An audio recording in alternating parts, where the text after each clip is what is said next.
BMG და Tegeta Holding-ი წარმოგიდგენთ. BMG Autos.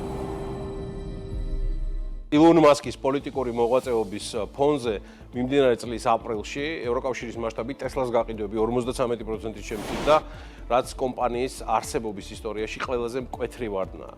საერთო ჯამში 2025 წლის აპრილში ტესლას ევროპის ბაზარზე 5475 ელექტრომობილი გაიყიდა, რაც წინა წელთან შედარებით განახევრებული შედეგია 50%-ით ნაკლები. თუმცა ილონ მასკი ახალი ძალებით და იდეებით სრულად უბრუნდება ბიზნესს. მისი თქმით, აღმასრულებელი დირექტორის თანამდებობაზე მინიმუმ კიდევ 5 წლის განმავლობაში დარჩება და რობოტაქსების გაშვება ივნისში დაიწყება. ილონ მასკმა რამდენიმე ინტერვიუც მისცა, სადაც მკაფიოდ დააფიქსირა თავისი ერთგულება ტესლას მიმართ და რობოტაქსების გეგმებისადმი სრული მზადყოფნა. მისი განცხადებით, ის ტესლას აღმასრულებელი დირექტორის პოსტზე, როგორც მოგახსენეთ, კიდევ მინიმუმ 5 წლის განმავლობაში დარჩება და მასკის თქმით, ტესლა ივნისში ტეხასში ოსტინში დაიწყებს რობოტაქსების გზაზე გამოყვანას და საწყის ეტაპზე მცირე რაოდენობით. შემდეგ კი მიზნით უკვე ისახავს ასობით ათასი თვითმართველი მანქანის გაშვებას 2026 წლის ბოლომდე.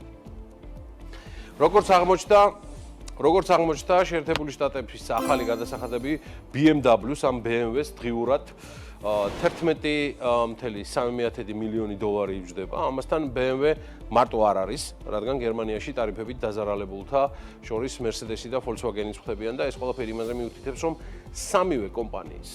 სამივე კომპანიას ამერიკის შეერთებულ შტატებში დიდი საწარმო გახსნები უკვე აქვს. აქედან გამომდინარე, გასაკვირი არც უნდა იყოს, რომ ავტომწარმოებლები შეერთებული შტატების ვაჭრობის საკითხების მდივან ჰოვარდ ლუტინგთან ინტენსიურ მოლაპარაკებებს აწარმოებენ. Handelsblatt-ის თანახმად, დისკუსიები ძირითადად ექსპორტის კომპენსაციის მოდელზეა ფოკუსირებული, როგორც ჩანს ეს გერმანიაში წარმოებული ავტომობილების იმპორტისა და ამერიკაში წარმოებულების ექსპორტირების გათვალისწინებით ხდება. ეს შესაძლოა მიმზიდველი იყოს ამერიკის პოლიტიკისთვის, რომელიც სავაჭრო დეფიციტზეა ორიენტირებული, თუმცა ამბობენ, რომ ავტოინდუსტრიის ხელმძღვანელებმა შეთავაზება ამერიკას უკვე წარუდგინეს. თუმცა Reuters-ის ინფორმაციით, გერმანელი ავტომწარმოებლები შეერთებული შტატებიდან ექსპორტირებული ავტომობილებისთვის კრედიტებს მიიღებენ, რომლებიც შემდეგ უკვე ტარიფებიდან გამოიქვითება. გამოცემა ასევე წერს, რომ ავტომწარმოებლების გეგმებით შეთანხმება მომავალ თვეში იქნება მიღწეული, მაგრამ ეს შესაძლოა შეერთებულ შტატებში მსხვილ ინვესტიციებზე იყოს დამოკიდებული.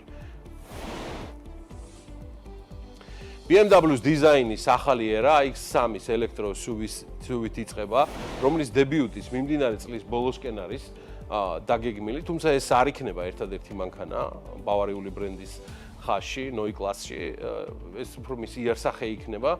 უფის დიზაინის ხელმძღვანელის ადრიან ვაიჰოდონკის ინფორმაციით, BMW-ს ყველა მოდელს ძალიან მალე სრულიად განსხვავებული სახე ექნება. როგორც ავტოკართან ინტერვიუში ვაიჰოდონკმა განაცხადა, BMW-ს ახალი დიზაინის ენა ყველა მოდელზე ვრცელდება, მიუხედავად იმისა, რომ მისი დებიუტი 2023 წელს შედგა, მეხუთე სერიის სედანი პირველი მანქანა იქნება, რომელიც ახალ იერსახეს მიიღებს. ჩვენ უზრუნველყოფთ, რომ დიზაინის ახალი ერა, რომელსაც ახლა ვითარებთ, პროდუქციის პორტფელიოზე სრულად გავრცელდეს. გამონაკლისი არც ერთი მანქანა არ იქნება, განაცხადა ვან ჰაიდონკმა. პროდუქტის ხელმძღვანელმა ბერნდ კიორბერმა გაიმეორა ვან ჰაიდენკის განცხადება და კიდევ ერთხელ თქვა, რომ ახალი დიზაინის დანერგვას დიდი დრო არ მოუნდება. კიორბერის ინფორმაციით, ამას სულ რაღაც 3-4 წელიწადი დასჭირდება, თუმცა არ ინერვიულოთ, ეს არ ნიშნავს, რომ BMW-ს ყველა მოდელი Neue Klasse-ს დაემსგავსება.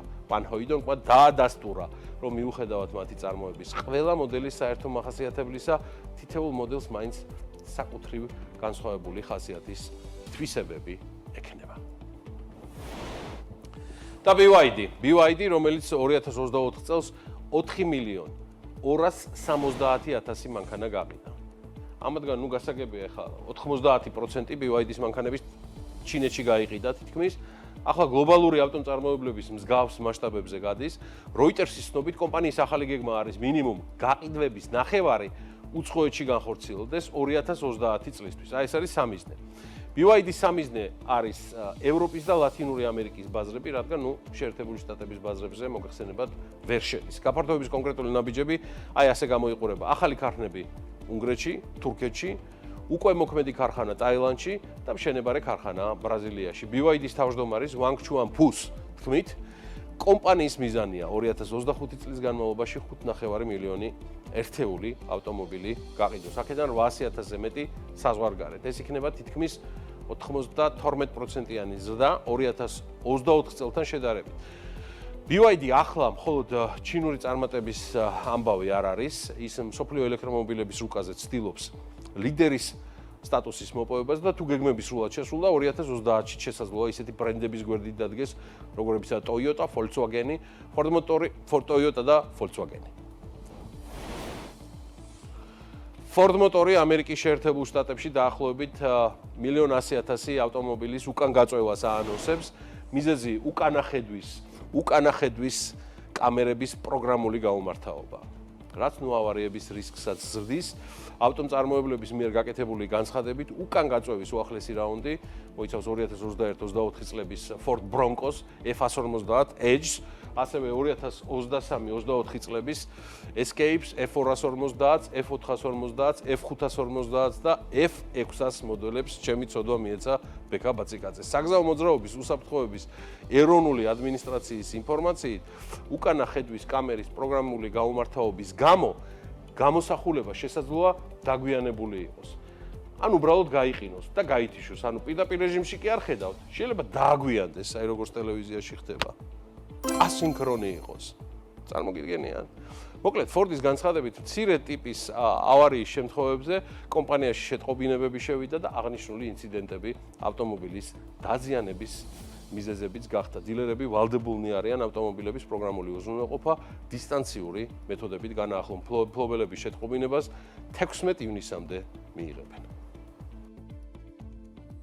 BMG და Tegeta Holding-ი წარმოგიდგენთ. BMG Autos.